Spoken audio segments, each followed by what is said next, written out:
वेदांत से बेपनाह मोहब्बत। Welcome to Singhania family. Tania धीरे से बोली, जैसे कि मुझे तो आपसे शादी करने का बहुत शौक है। आर उसकी तरफ घूर कर देखते हुए बोला, कुछ कहा तुमने? तानिया भोली बनते हुए बोली, नहीं कुछ भी तो नहीं। फिर तानिया की नज़र अपनी तरफ मासूमियत से देखते वेदांश पर गई। वेदांश उसे बहुत ही क्यूट लगा। तानिया को बच्चों से बहुत लगाव था। उसने अपने चेहरे पर स्वीट सी स्माइल लेकर अपनी दोनों बाहों को फैलाकर वेदांश की तरफ करके अपने पास बुलाया। वह बिना देरी किए तानिया के गोद में आ गया। आर्य यह देखकर हैरान ही रह गया, क्योंकि वेदांश जनरली किसी अजनबी के पास नहीं जाता था। तानिया प्यारे से वेदांश को अपनी गोद में भरकर उसके प्यारे प्यारे गोल गोल गालों पर किस करते हुए बोली, बेबी आपको पता है आप बहुत ही क्यूट हो। वेदांश अभी भी तानिया के चेहरे की तरफ ही देख रहा था। अभी भी वह काफ़ी शांत था। जनरली इस उम्र के बच्चे ऐसे शांत नहीं रहते। तानिया इस बारे में आर से पूछना चाहती थी, पर अभी उसने यह पूछना सही नहीं समझा। तानिया, ओहो, मैं क्यूट बेबी को तो बताना ही भूल गई कि वो उस किसकी गोद में है। तानिया उसके चेहरे को निहारते हुए बोली, बेटा मैं आपकी मम्मा हूँ।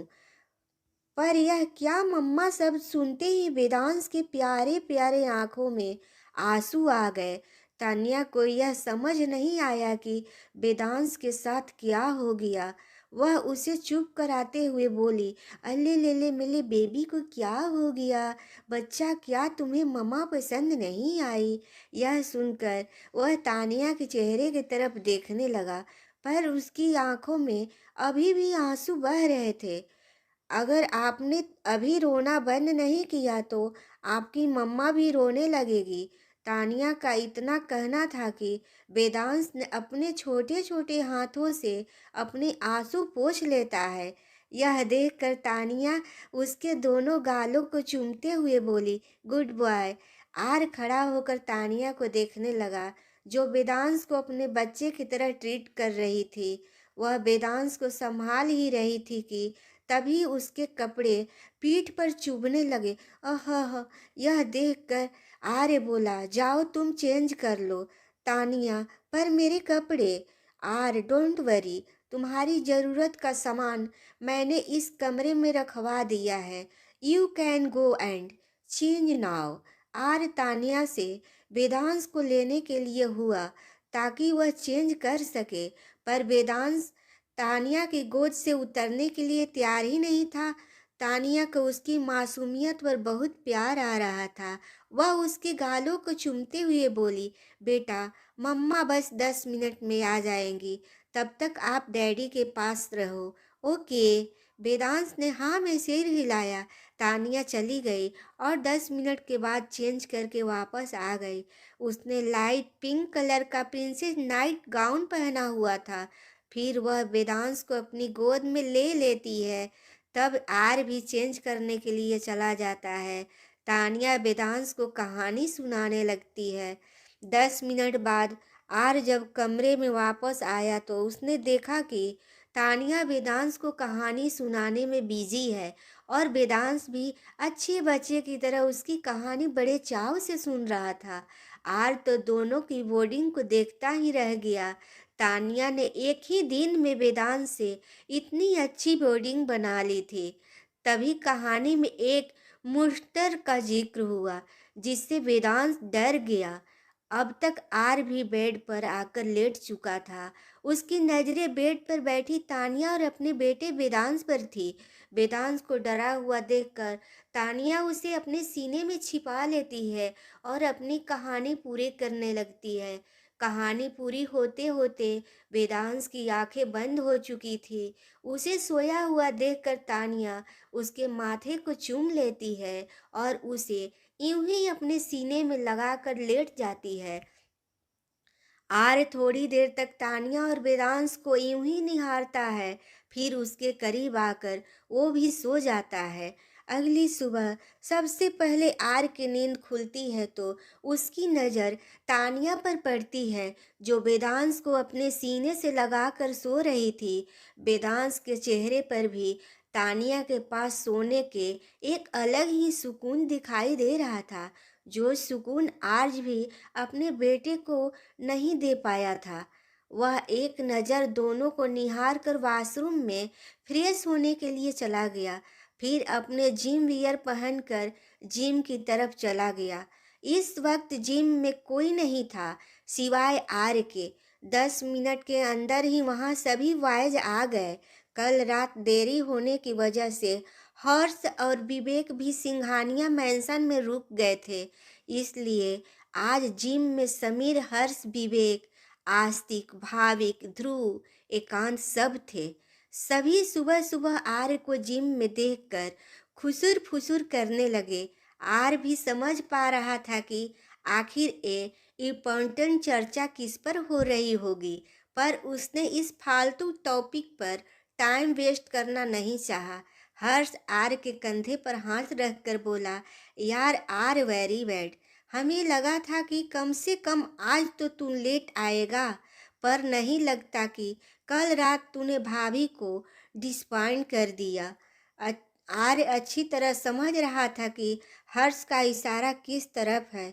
वह एक नज़र घूर कर हर्ष को देखने लगा। इतने में समीर आ गया और सारी कसर पूरी करते हुए बोला, भाई भाभी के साथ आप दोनों को जोड़ी बहुत अच्छी लगती है। मैं बहुत खुश हूँ कि आपने इस अवनी खुराना को डंप करके भाभी से शादी कर ली। भाभी तो बहुत ब्यूटीफुल है। I am sure. आपकी फर्स्ट नाइट का शुभकामनाएं। पीछे आस्तिक और भाविक मुंह दबाकर हंस रहे थे, क्योंकि सबके सब आर की फर्स्ट नाइट के मजाक कर रहे थे। आर ने 100 सवाल का एक जवाब देते हुए कहा, इनफ। मुझे समझ नहीं आ रहा है कि तुम लोगों को मेरे फर्स्ट नाइट के मैं तुम सबको यही सजेस्ट करूँगा कि तुम लोग भी शादी कर लो, फिर खुद ही जान जाओगे। तुम सब कान खोल कर सुन लो। मैंने ये शादी सिर्फ और सिर्फ वेदांश के लिए की है, ताकि उसको उसकी माँ मिल जाए। बस इसके अलावा इस शादी का और कोई मतलब नहीं है। सभी एकदम साइलेंट हो गए, क्योंकि अगर अभी किसी ने कुछ भी कह दिया या पूछ लिया तो मामला गड़बड़ हो सकता था। सभी जिम करने के बाद अपने अपने रूम की तरफ चले गए।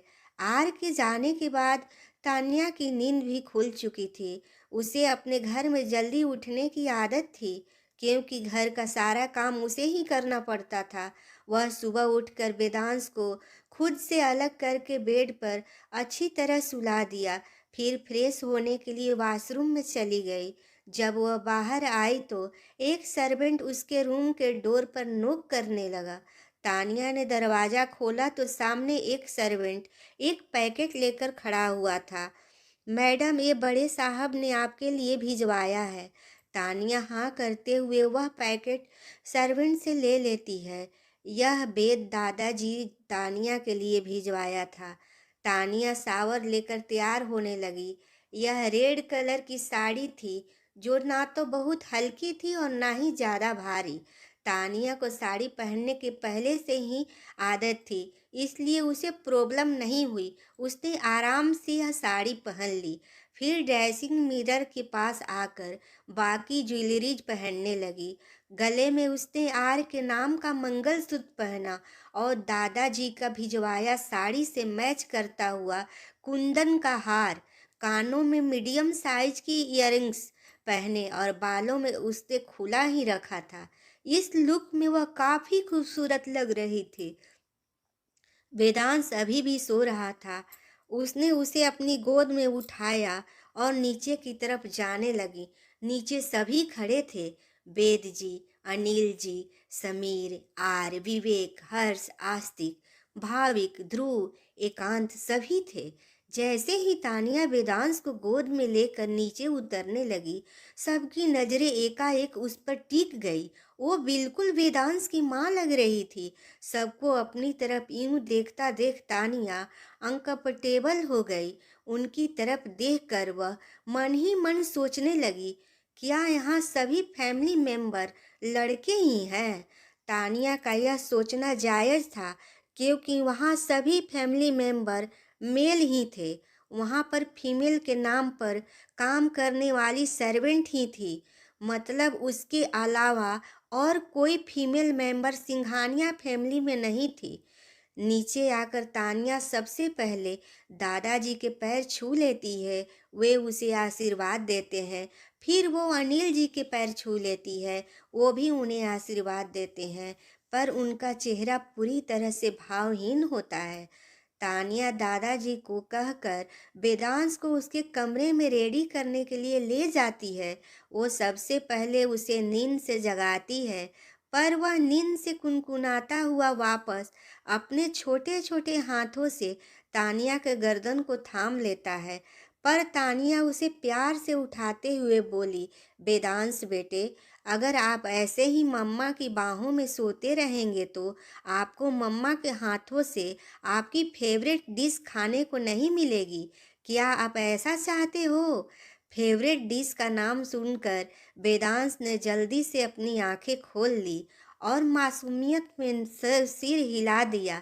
यह देखकर तानिया उसके गाल पर थपकी देते हुए बोली, गुड बॉय।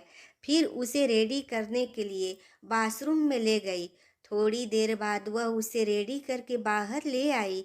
तब तक घर के सभी लोग रेडी हो चुके थे और हॉल में हाजिर थे। समीर वेदांश को तानिया के गोद से ले लेता है। बेद जी तानिया का वेलकम करते हुए बोले, आपका इस घर में स्वागत है बेटा। तानिया उनकी तरफ देखते हुए मुस्कुराती है और थैंक यू कहती है। बेद जी तानिया का सबसे परिचय करवाने के अंदाज में कहते हैं, आइए सबसे पहले हम आपका सबसे परिचय करवाते हैं, पर इससे पहले हम आपका परिचय जानना चाहेंगे। तानिया जी, मेरा नाम तानिया मल्होत्रा है। बेद जी मुस्कुराते हुए बोले, बेटा आज से आप तानिया आर सिंघानिया है। तानिया मुस्कुराते हुए हाँ में सिर हिला देती है। बेद जी अपना इंट्रोडक्शन राउंड जारी रखते हैं। सबसे पहले हम अपने आप से शुरुआत करते हैं बेटा। हम हैं आपके दादाजी, मिस्टर बेद सिंघानिया। तानिया उनके पैर छूकर उनका आशीर्वाद लेती है। फिर अनिल जी की तरफ इशारा करती है, बोले, ये हैं आपके डैड, मिस्टर अनिल सिंघानिया। वह अनिल जी के भी पैर छू लेती है। फिर समीर के तरफ देखते हुए बोले, ये है हमारा सबसे शैतान पोता, आर का छोटा भाई और आपका देवर समीर सिंघानिया।